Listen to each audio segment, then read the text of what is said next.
Lance, how do you think things went with the schedule you ended up using and getting back immediately afterward?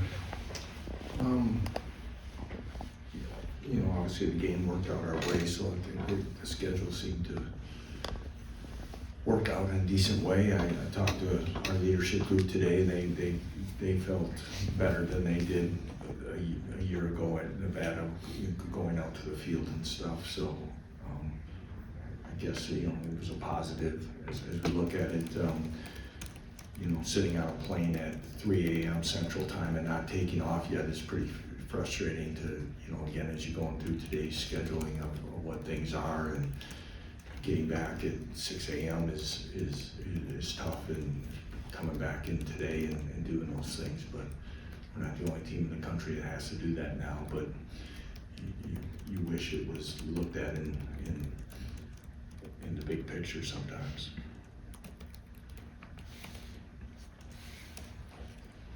Lance, obviously you and Dion kind of very different personalities, but What makes you say that? I think he's a little more communicative to the team. But just looking at how the team building has gone for them, do you see any similarities between the two teams in the early years? I have a lot of respect for Coach Sanders and Coach Prime and how he's gone about it. And I told him that one of the first times I met him, because the thing that we do have in common is we've come up through ranks that aren't necessarily conventional to get a Power 4 football job. And that is, he coached high school football.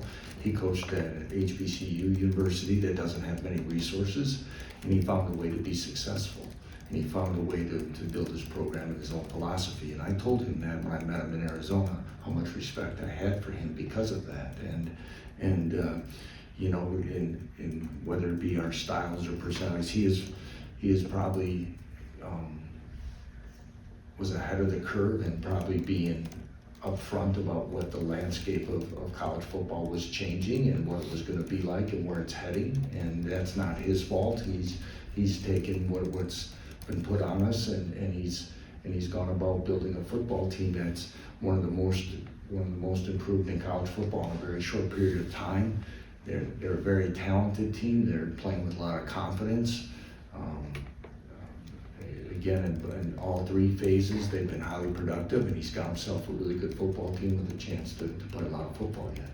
Yeah. And just looking at Travis Hunter, obviously he's had a special year at both ends. What makes it so difficult to play against a two-way player at this level? Well, again, he's just multi-talented, and in so many ways he's going to be a first-round pick, if not the first player taken. He's favored to win the Heisman. He's, I joke with our strength staff all the time. Don't give me all this GPS data when the guy's playing 125 snaps a game or whatever it is. He seems to, but they've done a great job. And again, that's a credit to Coach Prime and his staff, because for him to be able to play the way he does, prepare him to get ready to play 2 game plans, know what to do, keep him as healthy as they have throughout his career is a great job of monitoring the situation. So, but he's explosive. He's a special athlete of our time, and the fact that the way his ball skills and reactions and everything that he can do as a player, his ability to make you miss as an offensive threat or when the ball is in his hands, either way makes him extremely dangerous. So it'll be a big test for both sides of the ball for us. Yes. Have you followed their season much over the course of the Have year? I followed their season? Yeah. Not a ton. I forgot what game we were coming back from. The Baylor game, I caught the end of that, part on the radio and part on television. I got home, watched a little bits here and there of them. But again, this is a team we haven't played. This is a team that we really didn't have a ton of crossover film on as far as opponents, as far as how it falls for us. So really, I'm still about a third of the way through all the film that I'll get through. But I know just watching them in these last few weeks, they're very impressive and schematically, defensively, getting after you, being aggressive. Like I said, they're disruptive in so many ways. I know a year ago there was something, I think their offensive line is vastly improved, and again, a lot of playmakers in a lot of different areas that when they get people in space, they're tough to bring down. I think we saw LJ exit the game on Saturday. Just do you have any update on LJ Harmon's status? LJ did a few things today. I don't know, I put him in the highly questionable spot right now. Yeah, you know, lost him and other guys had to step up, but we'll see where he's at. Maybe you hit on it a little bit there, but with Travis, have you seen a player do what he's doing in terms of playing both sides of the ball at such an impressive level, even going back to, you know, Division III days or something like that? I don't remember anybody like this that plays that many snaps and that much both ways. Not, you know, usually it's a guy that might be used situationally. If it's an offensive player, maybe situationally as a nickel or something, or if it's a guy that's a corner, they'll use him in sweeps and bubble screens and things like that. To see him play as much is definitely something that's very uncommon. You know, I haven't really had a chance to have a comment on Shador and the athlete that he is, and his ability to extend plays, his arm strength and accuracy, his ability to create first downs when he scrambles. All those things are highly impressive as well. So when they're clicking, they're awful tough to defend. I'm curious for you guys on the back end. We've seen Taylor Davis play a lot more. How do you feel like he pairs with OJ at that safety spot in terms of the way they play as a tandem? Who's Taylor that? Davis. Taylor, you know, Taylor continues to get better. He's got a bright future. He's taking the coaching a lot better and doing some things that has made him more productive here in the last couple of weeks. You know, it's a little bit of baptism by fire here. He's going through it all of having to learn on the job based on injuries versus some other way. Sometimes you can get guys, you feed them some snaps, but he continues to learn and take the coaching that DK's given him, and you see him get better. He and OJ, they're communicating on the same page a lot better, and I guess they've taken a nice step. We played Marvin back there a little bit this week as well, and we'll see what this week's game plan presents. And then with Dean Miller, it seems like he's had more end product the last couple of weeks. Just what have you seen from him since maybe that first bye week? And again, he continues to get better, and you know, you worry about a guy like Dean. You talked about his progress and everything that he's done here, and you know, at this stage of the season, if you worry about guys that wear down a little bit, but he's played a lot. He played probably a higher snap count probably Saturday than he has a bit. But he continues to, you know, and the thing I really appreciate about him is the effort level and strain in which he plays. He continues his motor runs, and again, creating pressure and disruption and trying to get Shador off rhythm, and is going to be important. So we'll need another big game from him. Lance, I know Bryce Cabledew was doubtful at one time, then he came in and played. What did you see from him?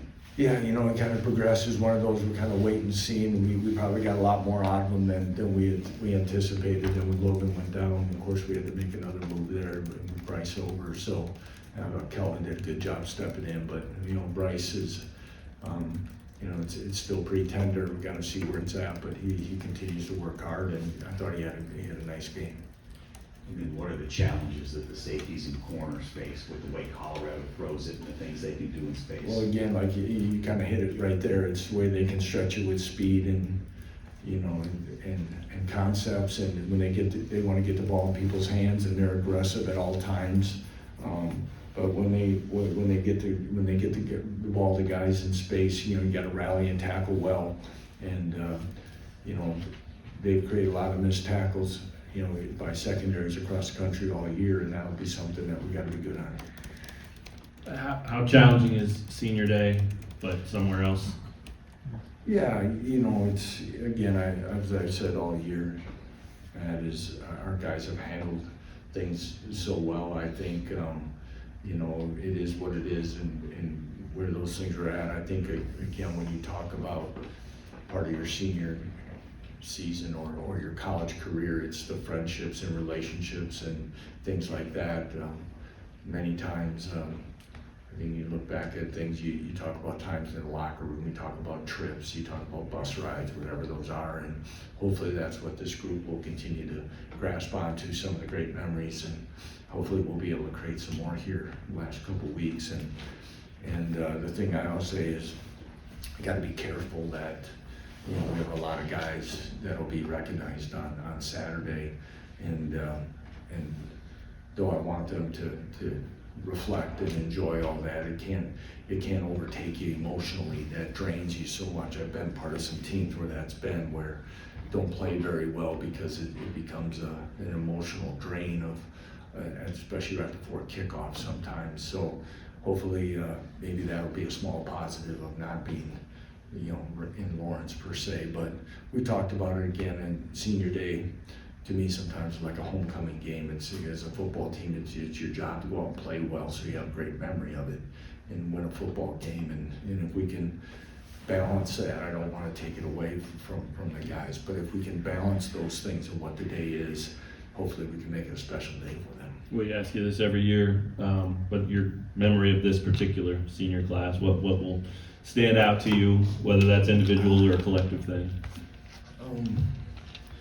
There's going to be so many with this Yeah. group because, you know, the ones that, especially the ones that were here for all four with us, you know, the ones that stayed, the ones that believed, the ones that were really program changers in what they've done, not just on the field, but how they've gone about it daily, and have, you know, that bought into what was being done and saw the benefits, and hopefully, you know, when we have former players come back and watch practices and stuff, I hope that there'll be those type of guys that come back and they talk about the ones that, the days when they were here and what they helped implement and put into this program. Going back to Saturday really quickly, it was a low possession game. Do you go into games thinking sometimes that this is going to be a game where we think we're getting like 3 possessions, 4 possessions and a half? I don't know if we necessarily break it down like that, Michael, but you can tell that there's games that you can, you know, we get things that talk about possessions per game and time of possession and where it's at. Yeah, we have an idea that can happen in games like that, and you know, a 10-minute drive, you know, is definitely one that shortened up the possession game pretty quickly in the second half. And when you do play in those more lower possession games, how does that change the way you approach it as a head coach or as an offense, defense? Yeah, you have to look at it. I think you see it in football today where you talk about whether or not are you going to go for it on 4th down, touchdowns versus field goals. All those things can be a factor depending on what's happening in the game, because if things are happening, are you going to, you know, is it going to take a touchdown to win, or is it going to be close enough to win by a field goal? And those type of things can play a part into